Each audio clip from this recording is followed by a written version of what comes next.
सगळ्यात आधी मी आम आदमी पक्षाचे अध्यक्ष दिल्लीचे मुख्यमंत्री अरविंद केजरीवाल यांना सर्वोच्च न्यायालयानं काल जामीन दिला आणि जामीन देताना सर्वोच्च न्यायालयानं ईडी आणि सरकारला फटकारलं। केजरीवाल यांची अटक ही राजकीय सूडबुद्धीचीच होती आणि आहे। काल केजरीवाल यांना अंतरिम जामीन दिला आणि ते आता प्रचारात सहभागी होते। आम्हाला सगळ्यांना त्यांच्या येण्याचा आनंद आहे, बाहेर येण्याचा। काल रात्री स्वतः शिवसेना पक्षप्रमुख उद्धव ठाकरे यांनी अरविंद केजरीवाल यांचं स्वागत केलं, त्यांचं अभिनंदन केलं। मीही त्यांच्याशी बोललो काल आणि 17 तारखेला मुंबईत लोकसभा निवडणुकीच्या निमित्तानं महाविकास आघाडीची सांगता सभा मुंबईत, त्या सभेला आम्ही अरविंद केजरीवाल यांना निमंत्रित केलेलं आहे आणि त्याने आमंत्रण स्वीकारलेलं आहे। 17 तारखेला मुंबईमध्ये नरेंद्र मोदी सुद्धा आहेत आणि त्या केरळ महाविकास आघाडीच्या व्यासपीठावर अरविंद केजरीवाल आहे आणि केजरीवालजीने हे आमंत्रण स्वीकारलेलं आहे। त्याच्यामुळे मुंबई 17 तारखेला केजरीवालजी येत आहेत फतवा ते आता फतव्याकडे वळले। बघा, काही नेते आणि काही पक्ष यांची फार दखल घ्यावी अशी महाराष्ट्राची स्थिती नाही। महाराष्ट्रामध्ये किंवा देशामध्ये सध्या संविधान वाचवण्याची फार मोठी लढाई सुरू आहे।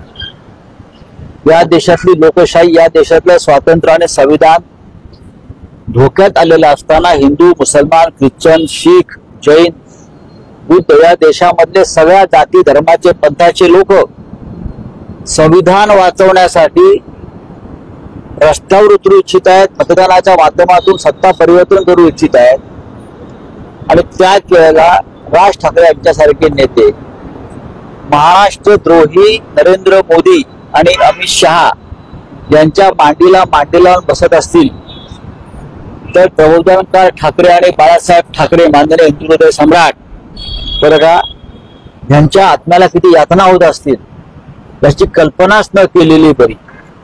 ज्या ठाकरे परिवारानं महाराष्ट्राच्या अखंडतेसाठी, महाराष्ट्राच्या निर्मितीसाठी, महाराष्ट्राच्या स्वाभिमानासाठी आपलं संपूर्ण जीवनाचं समर्पण केलं,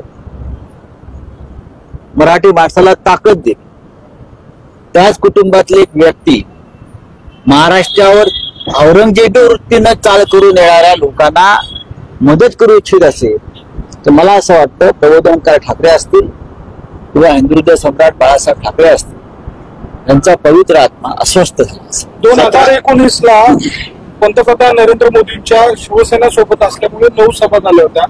यंदाच्या वेळेला त्याच्या दुपटीने सभा बघायला मिळत आहे।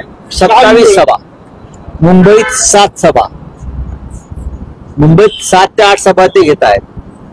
त्याचं कारण असं आहे की नकली शिवसेना त्यांच्या बरोबर आहे, त्या शिवसेनेचा त्याला काही फायदा होणार नाही। नकली राष्ट्रवादी काँग्रेस जे अजित पवारांचे आहे त्याचा त्यांना काही फायदा होत नाही आणि मुख्य म्हणजे स्वतः नरेंद्र मोदी हा ब्रँड महाराष्ट्रातच नव्हे तर देशातूनच संपलेला। त्यांनी किती आदळआपड करावी, सभा गाव्यात भाषणं करावी, आमच्या नावानं बोटं मोडावीत, आमच्या नावानं दाढी खाजवावी, बरं का, काही होणार नाही। महाराष्ट्रामध्ये आम्ही 35 ते 40 जागा जिंकतो।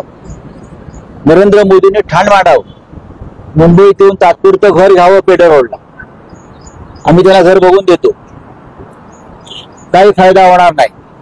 आम्ही महाराष्ट्र जिंकतोय आणि देशही जिंकतोय। महाराष्ट्र द्रोह्यांच्या मांडीला मांडी लावून त्याने बसलेलं महाराष्ट्र पाहिलं त्या दिवशी। अमित शहा आणि नरेंद्र मोदी यांना महाराष्ट्रात पाय ठेवू देऊ नका, ते महाराष्ट्राचे शत्रू आहेत, मराठी माणसाचे शत्रू आहेत असे सांगणारे हे शत्रू असतं त्यांच्या मांडीला मांडी लावून बसतात। याबद्दल ईडीचे आभार।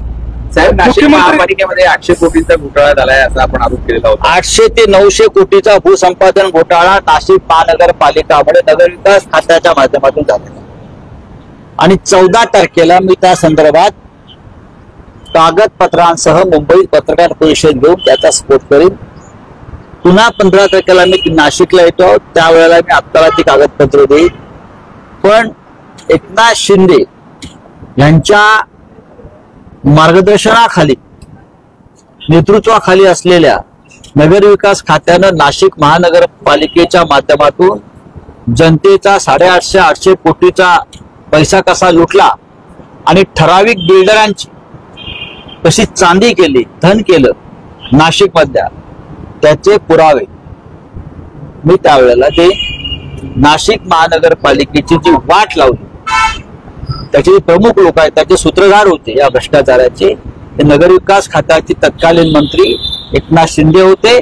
आणि आजही ती लूट सुरू आहे. फडणवीस यांचा अभ्यास करता येताना मुळात नरेंद्र मोदी यांची प्रकृती बिघडलेली आहे.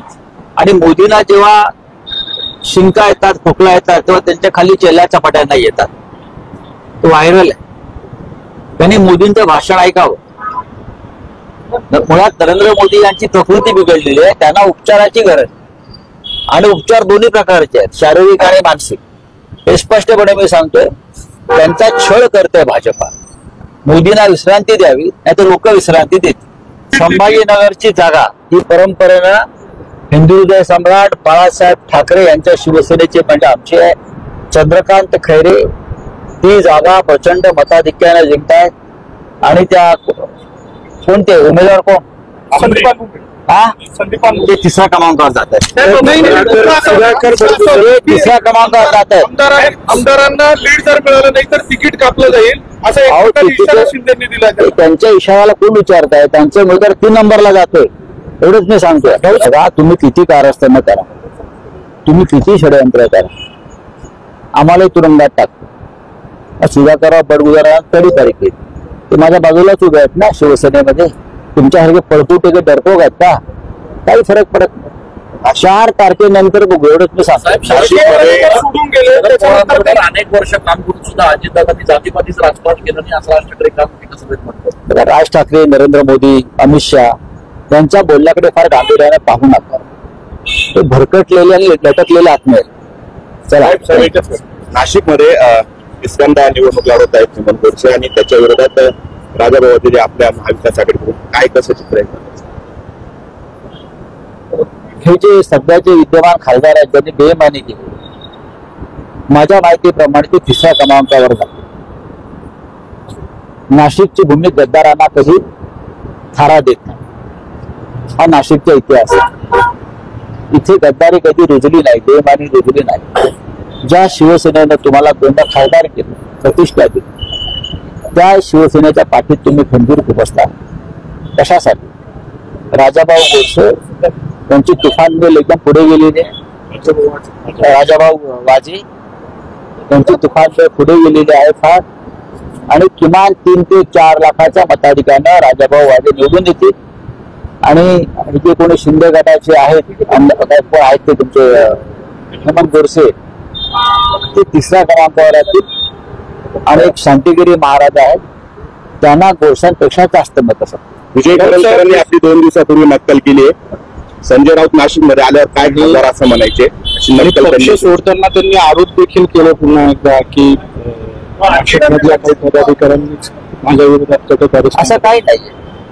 त्यांची उमेदवारी काय जाहीर केल्याचं माझ्या लक्षात येत नाही. प्रत्येक शिवसैनिकाला इच्छा असते आमदार होण्याची, खासदार होण्याची, आणि त्यानुसार ते काम करत असतात.